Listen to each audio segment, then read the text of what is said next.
Eto, may papakita ko sa inyo. Alam nyo naman, mahal ang gasolina ngayon. So, ito yung mga motorsiklo na saktong-sakto sa panahon ngayon. Ito yung mga lumalabas na, padami ng padami sa Pilipinas. Yung mga electric, scooter, e-bike, e-trike. So, sila yung pinaka number one na very, ano ba masasabi ko, practical na gamitin ngayon. Lalo na pa-high-end ng pa-high-end yung mga e-scooter. Dati, ang distansya lang niya nasa 20 kilometers, 30 kilometers. Ngayon, umaabot na ng 100, 300 sa mga 4 wheels. 400 kilometers yung pinaka-basic nila. Ngayon naman, check natin kung ano ba yung meron sa mga scooter na to. So, check naman natin yung kanyang design. So, dati, yung mga e-bike is maliliit, di ba? Nadatnan ko noon, meron pang pedal eh. So, ito, ang laki oh. So, tingnan nyo yung mga build quality nila. Yung upuan, dalawa na yung kanyang texture, may makinis, may magaspang, yung manibela, tignan nyo naman, quality switches, at yung gauge niya, ang ganda. Tapos tignan mo naman yung likod, very futuristic. Ito, parang taillight ng Mustang, di ba? Pinag-isa, ganda oh. So ito, gusto kong mas in-depth review.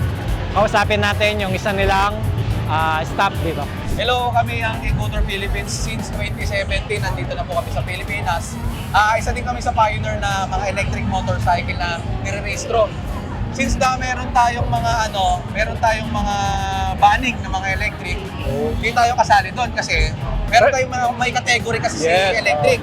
May L1, L2, L3. Si e-Scooter pasok sa L3. Na kumbaga sila yung mga 55 kph na ang top speed, meron tayong mga umaabot 110 kph, wow. 90 kph. Kaya yung mga motor natin, hindi na talaga tawag sa kanya e-bike. Electric motorcycle lang tawag sa kanya. Ito sa atin, magbibili, kailangan may lisensya. Which is good kasi kapag may lisensya, mas alam niya yung batas trapiko, mas may disiplina. Saka ito din, dagdag ko lang din po, ang taas ng gasolina natin, sir. Itong mga unit natin, isang full charge nito, pwede na mag-cater 90 kilometers, 128 kilometers sa 14 pesos lang. Ang layo nun! Sulit pang trabaho pala to, sir. Yes po, yes po. Ito yung isa sa bago naming unit, is E5H. Ang equivalent niya is 220cc. 220cc. Oh, ang lakas! 220cc. Ito yung pinakamotor niya. And then, naka 2 battery siya. Ang kaya niyang i-cater is 128 kilometers. Dalawang battery? Dalawang battery. Wow! Ito yung loob niya. Ang laki ng compartment, oh. Yan yung charger siguro. Ito yung charger. Yan, oh, di ba?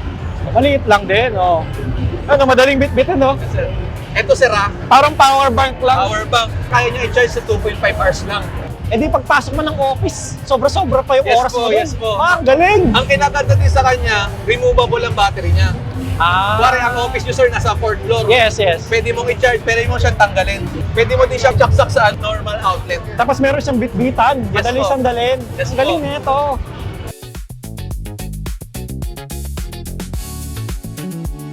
Yan, oh. Meron pa siyang luggage dito. Ang galing. Ito yung E5H. Tapos ito yung... Nice. Ito yung... Ganda. Opo, tapos ito yung...